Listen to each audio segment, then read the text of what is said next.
এত আপনি সভা না, এটা ওয়াজ মাহফিল হচ্ছে, এখানে নির্বাচনী চলবে। জি আপনি নির্বাচনী সভা করেন, আমরা সবাই উপস্থিত থাকবো, আপনি কোশ্চেন না। ওকে, আমরা সবাই সূরা ফাতিহা পড়ি। বিসমিল্লাহির রহমানির রহিম। অনেক মানুষ চলে গেছে এখানে, অনেক আর-রহমানির রহিম, মালিকি ইয়াউমিদ্দিন। সবাই সূরা ফাতিহা পড়ি। আমাদের একটা চাওয়া হইল মহসিন ভাইয়ের কাছে, যদি ইনশাআল্লাহ নির্বাচিত হন, বলেন। উনি যদি নির্বাচিত হন, মহসিন ভাইয়ের কাছে আমাদের চাওয়া পাঞ্চারামপুর নবীনগর মুরাদনগর এলাকার আমাদের করিকান্দি ফেরিঘাটের ব্রিজ, ইনশাআল্লাহ ভাইয়ের কাছে দাবি, যদি উনি নির্বাচিত হন আমাদের জন্য একটা ব্রিজ করে দেন। এটা আমার আপনার কাছে আকুল আবেদন। এছাড়া আমাদের এলাকার মধ্যে রাস্তাঘাটগুলি খুবই অনুন্নত। আমাদের কাদুর ঘাটে আমরা যাইতে পারি না এই জায়গাটা দিয়ে। এই জায়গাটার জন্য আমাদের জন্য খুব সমস্যা হয়, একটা ব্রিজ দরকার। ইনশাআল্লাহ আমরা ভাই করিকান্দি ফেরিঘাটের ব্রিজ এবং কাদুর ঘাটের ব্রিজ আর আমাদের রাস্তাঘাটগুলো, আমাদের কমিউনিকেশনগুলো। জি ভাই। জি ধন্যবাদ। আমার ভাই খুব গুরুত্বপূর্ণ একটি দাবি জানিয়েছেন। এই দাবিগুলোর সাথে আপনারা পরিচিত। আমাদের এই দেশের বয়স প্রায় 54 বছর। আমাদের অসংখ্য এমপি, মন্ত্রী, শাসক আমরা পেয়েছি 54 বছর। ভোটের আগে প্রত্যেক শাসক, নেতা, এমপি, মন্ত্রীরা বিভিন্ন ওয়াদা করে থাকে, বিভিন্ন দাবি দাওয়া পেশ করে থাকে। আমরাও যদি সেম দাবি আপনাদের সামনে পেশ করি, আমাদেরকে তো আসলে মানুষ বিশ্বাস করে না। আমরা চাই বিশ্বাসযোগ্য দাবি উপস্থাপন করতে। আমি ইতিমধ্যে আমার এই জনপদের জন্য আমি অনেকগুলো ইশতেহার আমি প্রতিদিন এই বাঞ্ছারামপুরবাসীর জন্য আমি বলে যাচ্ছি। ভাই যেটা উপস্থাপন করেছেন, ইতিমধ্যে আমি এটা বলেছি। আমরা চাই টেকসই উন্নয়ন, শুধু উন্নয়ন না। উন্নয়নে আমাদের যেই সয়লাভ হয়েছে 15 বছর, সেই বক্তব্য আমরা শুনেছি, কিন্তু টেকসই উন্নয়নের সয়লাভ আমরা শুনি নাই। একদিক দিয়ে রাস্তা করার আগেই শুরুটা ভাঙ্গা শুরু হয়।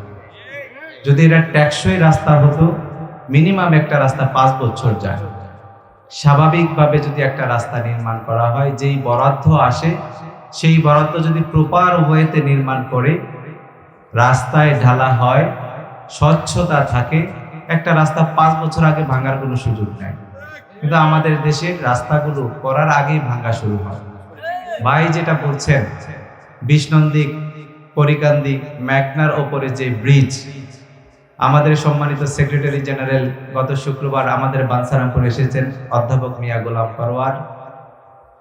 ওনার মুখেও এটা উনি উচ্চারণ করে গেছেন, উনিও ঘোষণা দিয়েছেন, বাংলাদেশ জামায়াত ইসলামী যদি ক্ষমতায় যায়, বাঞ্ছারামপুরবাসীর এই ব্রিজের যেই দাবি সেটা বাস্তবায়ন করা হবে ইনশাআল্লাহ।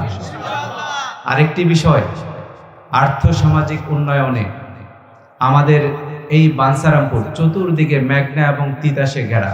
এমন কোনো গ্রাম নাই যেই গ্রামে আমাদের নদী, নালা, খাল, বিল নাই। এই বিশাল নদী এবং খাল, বিল, মেঘনা, এই নদীকে আমরা সম্পদে পরিণত করতে চাই। নদী আমাদের সম্পদ। আপনারা পুকুর 1 বছরের জন্য বন্ধক নিয়ে মৎস্য চাষ করেন, টাকা দিয়ে করতে হয়। আমার বিশাল নদী, হাজার হাজার একরের পুকুরের সমান নদী আমার ফ্রি পড়ে আছে। আমি আমার ইশতেহারে স্পষ্ট করেছি, আমার বাঞ্ছারামপুরে যতগুলো নদী রয়েছে, যতগুলো খাল রয়েছে, এগুলোকে পুনর্খনন করে এগুলোর ভিতরে ভাসমান মৎস্য প্রকল্প তৈরি করে তরুণ, যুবক, প্রবাস ফেরত ভাইদেরকে উদ্যোক্তা হিসাবে প্রশিক্ষণ দিয়ে দক্ষ করে গড়ে তুলে মৎস্য প্রকল্পের আওতায় এনে তাদেরকে সমাজ এবং দেশের জন্য কাজে লাগাতে চাই। আরেকটি বিষয়, আমাদের পূর্ব জয়কালীপুর থেকে ধরে মরিচাকান্দি হয়ে আমাদের দক্ষিণ বাহেরচর পর্যন্ত যে বিশাল মেঘনার আমাদের নদী রয়েছে, এই নদীর তীর ধরে আমরা দীর্ঘ 25 কিলোমিটার প্রায় আমরা মেরিন ড্রাইভ নির্মাণ করতে চাই, যেই মেরিন ড্রাইভের মাধ্যমে এই এলাকার পর্যটন শিল্পে পরিণত হবে, আর্থসামাজিক উন্নয়নে ভূমিকা রাখবে বিদেশি বিনিয়োগকারীরা আমার এই বাঞ্ছারামপুরে আসতে আকৃষ্ট হবে। আপনারা জানেন আমাদের এই নদীর জাস্ট ওপারে নরসিংদীতে প্রচুর কলকারখানা, পাশাপাশি আমাদের 2500 প্রচুর কলকারখানা আমার বাঞ্ছারামপুরে আসে না, শুধুমাত্র অবকাঠামোগত উন্নয়নের কারণে।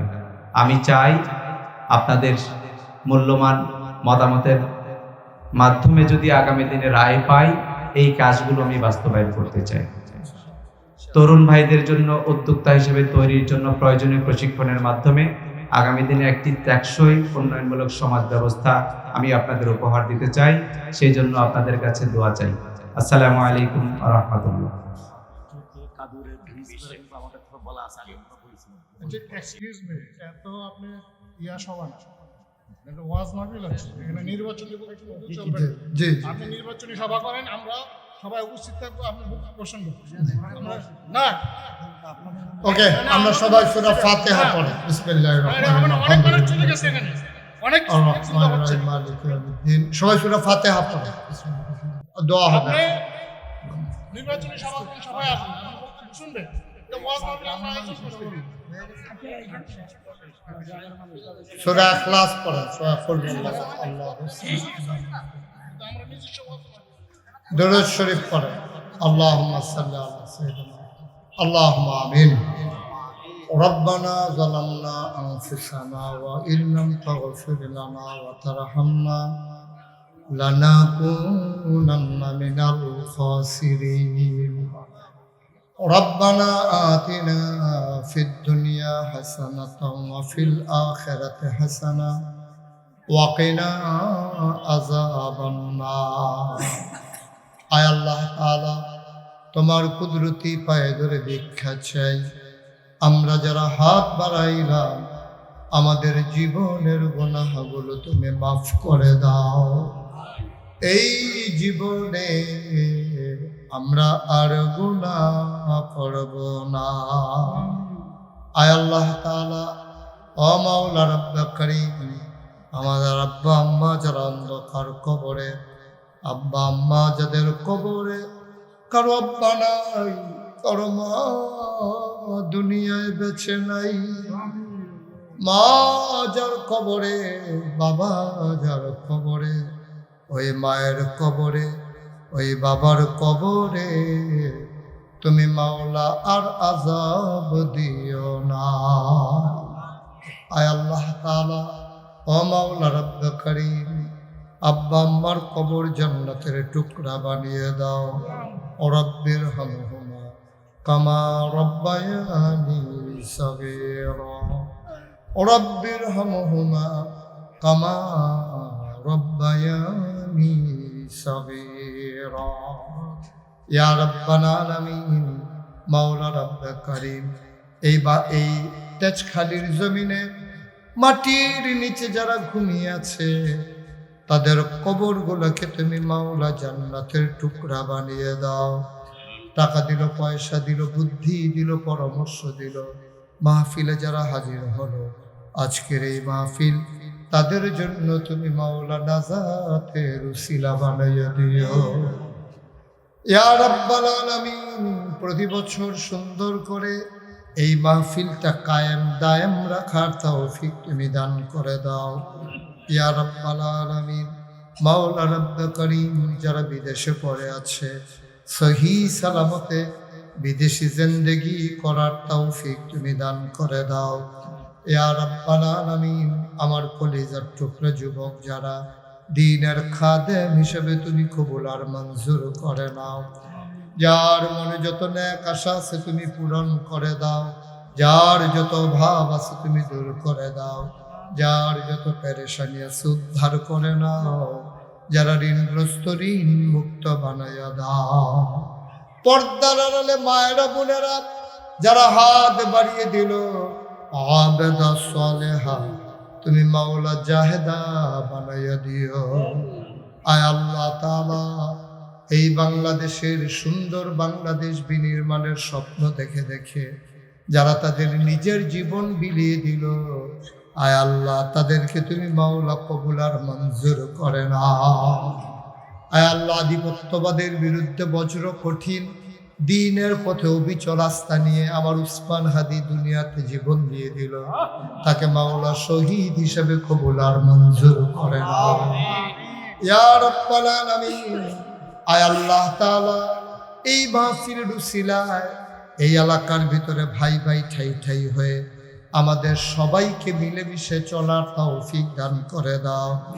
এই খানকা কেন্দ্রিক প্রতি মাসে যে মাহফিল হয়, আত্মশুদ্ধির জন্য যে মাহফিল, এই মাহফিলে আমাদের সবাইকে অংশগ্রহণ করার তৌফিক দান করে দাও। প্রতি বছর সুন্দর করে যেন এই মাহফিলটা দাঁড়াতে পারে, সেই আন্তরিকতা আমাদের হৃদয়ের মাঝে তুমি দান করে দাও ইয়া রাব্বাল আলামিন। আয় আল্লাহ, এই বাংলাদেশকে তুমি কবুল আর মঞ্জুর করে নাও। আয় আল্লাহ, সামনের নির্বাচনে যে মানুষগুলো ক্ষমতায় আসলে এদেশের উন্নয়ন হবে, দিন বেঁচে থাকবে, মানুষ সুখে শান্তিতে বাস করতে পারবে, এমন নেতা আমাদের মাথার উপরে তুমি নির্ধারণ করে দিও ইয়া রাব্বাল আলামিন। মাওলা রাব্বে কারীম, আমরা সবাই তোমার কুদরতি হাতে সফরদ হয়ে গেলাম। আয় আল্লাহ, তুমি সবাইকে কবুল আর মঞ্জুর করে নাও। আয় আল্লাহ, এই মাহফিলে এসে অনেকেই দোয়া চেয়েছেন। আয় আল্লাহ, যারা দোয়া চেয়েছেন তাদের মনের সকল ন্যাক আশা তুমি পূরণ করে দাও। আমি আসার পরে অনেকেই দোয়া চেয়েছেন। আয় আল্লাহ, অনেকে আমাদের মাঝে অসুস্থ আছেন, বিশেষ করে ব্যাপারী বাড়ির রায়হান খলিফা, উনি অসুস্থ মানুষ। আয় আল্লাহ, তোমার কুদরতের মাধ্যমে শিফায়ে কামেলা তুমি নসিব করে দাও ইয়া রাব্বাল আলামিন।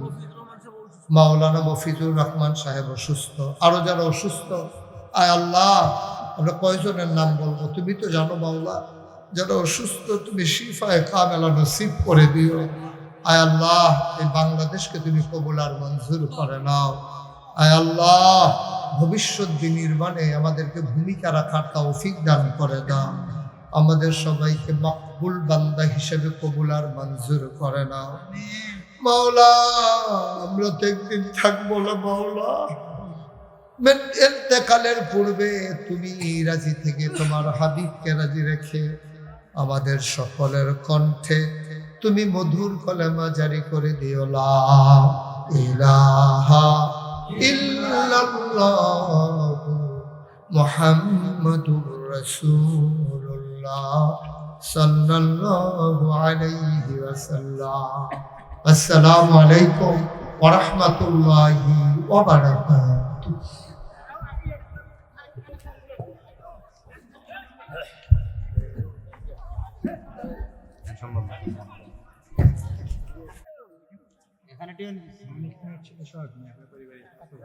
মালিক মিয়ার ছেলে সোহাগ মিয়া ব্যাপারী বাড়ির ৫,০০০ টাকা দেন।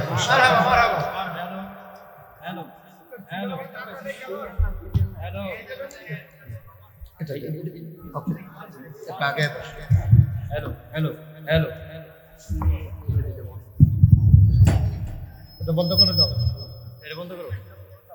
আলহামদুলিল্লাহ, আলহামদুলিল্লাহি রাব্বিল আলামিন, ওয়াসসালাতু ওয়াসসালামু আলা সাইয়্যিদিল মুরসালিন ওয়া আলা আলিহি ওয়া আসহাবিহি আজমাইন। আউযু বিল্লাহি মিনাশ শাইতানির রাজীম। বিসমিল্লাহির রহমানির রহিম। ইন্নী জাইলুন ফিল আরদি খলিফা। সাদাকাল্লাহুল আযীম। উপস্থিত হাজিরান মজলিস, আমাদের মাঝে এতক্ষণ ওয়াজ করেছেন প্রখ্যাত আলেম হযরত মাওলানা মুশতাক ফয়েজী পীর সাহেব হুজুর। উপস্থিত আছেন ওলামায়ে কেরাম, আমার প্রাণপ্রিয় কলিজার তেজখালীবাসী যারা এই মাহফিলের আয়োজন করেছেন, এবং পর্দার অন্তরালে মা ও বোনেরা, দূর দূরান্ত থেকে আগত প্রিয় এলাকাবাসী, আসসালামু আলাইকুম ওয়া রাহমাতুল্লাহ। আমি কালামে হাকিম থেকে একটি আয়াত তেলাওয়াত করেছি, যে আয়াতে আল্লাহ এই পৃথিবীতে প্রতিনিধি সৃষ্টি করার জন্য যে আয়োজন, সে আয়োজনের ঘোষণা দিয়েছেন। ইন্নী জাইলুন ফিল আরদি খলিফা, আল্লাহ পৃথিবীতে প্রতিনিধি বানাতে চান, খলিফা বানাতে চান। কি উদ্দেশ্যে খলিফা বানাতে চান? প্রত্যেকটা কাজের একটা উদ্দেশ্য থাকে। আল্লাহ কি উদ্দেশ্যে আমাদেরকে পাঠিয়েছেন? আমাদের এই খলিফা অর্থ বিভিন্নভাবে তাফসীরকারগণ পেশ করে থাকেন। আমি যতটুকু পড়াশোনা করে বুঝেছি, খলিফার অর্থ প্রতিনিধিত্বশীল নেতৃত্ব। প্রথমে প্রত্যেকটা ব্যক্তি তার নিজে নফসকে প্রতিনিধিত্ব করার জন্য দায়িত্ব তার নিজের। এই প্রতিনিধিত্ব নির্বাচনের জন্য সমাজে আমাদের অনেক ক্যাটাগরি আছে। এক এক ক্যাটাগরির প্রতিনিধিত্ব এক একভাবে দেয়া হয়। আমাদের সকালের প্রতিনিধিত্বের জন্য একদল ভাই থাকে, রাতের প্রতিনিধিত্ব করার জন্য একদল লোক থাকে, ভালো কাজের প্রতিনিধিত্ব করার জন্য একদল লোক থাকে, খারাপ কাজের প্রতিনিধিত্ব করার জন্য একদল লোক থাকে, সমাজে ভালো কাজ প্রতিনিধিত্ব করার জন্য একদল লোক থাকে, খারাপ কাজ প্রতিনিধিত্ব করার জন্য একদল লোক থাকে। বিভিন্ন ক্যাটাগরিতে প্রতিনিধি আমরা আমাদের সমাজে পাই। কিন্তু আল্লাহ প্রতিনিধি সৃষ্টি করতে চেয়েছেন, খলিফা বানাতে চেয়েছেন। কাদেরকে প্রতিনিধিত্ব করবেন? আল্লাহর খলিফা যিনি হবেন কাদের প্রতিনিধিত্ব করবেন? আল্লাহ ঘোষণা দিয়েছেন এই প্রতিনিধিরা কি করবেন। কুল হুয়াল্লাহু আহাদ আল্লাহুস সামাদ লাম ইয়ালিদ ওয়া লাম ইউলাদ। হে নবী, আপনি বলুন আল্লাহ এক। একত্ববাদের ঘোষণা যেই প্রতিনিধি দিবে, একত্ববাদের ঘোষণা যেই মানুষ দিবে, সেই একত্ববাদীর নেতৃত্ব আল্লাহ পৃথিবীতে তৈরির জন্য এই প্রতিনিধি বানাতে চেয়েছেন। আমাদের এই সমাজে বিভিন্নভাবে নেতৃত্ব দেয়া হয়। এই নেতৃত্বের করাল গ্রাসে পড়ে অপনেতৃত্বের সয়লাভে আমাদের দেশ, রাষ্ট্র, সমাজ আজ বিপর্যস্ত। যদি সৎ নেতৃত্ব, তাওহীদের নেতৃত্ব আমাদের সমাজে প্রতিষ্ঠা করতে পারি, একত্ববাদের নেতৃত্ব আমাদের সমাজে প্রতিষ্ঠা করতে পারি, কোরআন সুন্নাহর আলোকে যদি আমাদের খলিফা বানাতে পারি, তাহলে আগামী দিনে একটি সুন্দর ন্যায় ও ইনসাফ ভিত্তিক সমাজ উপহার দেয়া প্রতিনিধিদের জন্য সহজ হবে। যারা ন্যায় ও ইনসাফ ভিত্তিক সমাজ উপহার দেওয়ার জন্য নেতৃত্ব দিবে, তাদেরকে আল্লাহ খলিফা হিসাবে নির্বাচিত করেছেন। এই খলিফাদের কাজ হচ্ছে সমাজকে নেতৃত্ব দেয়া, রাষ্ট্রকে নেতৃত্ব দেয়া, দেশকে নেতৃত্ব দেয়া, বিশ্বকে নেতৃত্ব দেয়া। প্রত্যেকটা জগতের এক একটা প্রতিনিধি রয়েছে। এই মানব সম্পদকে নেতৃত্ব দেওয়ার জন্য আল্লাহ খলিফা নির্বাচন করার যে প্রক্রিয়া, সেটা উনি শিখিয়ে দিয়েছেন মুহাম্মদ সাল্লাল্লাহু আলাইহি ওয়াসাল্লামের মাধ্যমে। আমরা চাই আগামী দিনে যে নেতৃত্ব তৈরি হবে সৎ, দক্ষ, যোগ্য, কোরআন সুন্নাহর আলোকে, যেন আমার এই 56,000 বর্গ মাইলের এই ভূখণ্ডে যারা নির্বাচিত হবেন, কোরআন সুন্নাহর আলোকে যেন সমাজ, দেশ পরিচালনা করতে পারেন। সেই জন্য আল্লাহর কাছে তৌফিক কামনা করছি, আপনাদের কাছেও দোয়া কামনা করছি। আল্লাহ আমাদেরকে আমাদের মূল্যবান সময়টুকু, মূল্যবান মতামতটুকু গ্রহণে আগামী দিনে ভবিষ্যৎ বিনির্মাণে যেন ভূমিকা রাখতে পারে, সেই জন্য সবার কাছে দোয়া চাই। আল্লাহ আমাদেরকে তৌফিক দিক। আমিন। আসসালামু আলাইকুম রাহমাতুল্লাহি ওয়া বারাকাতুহু।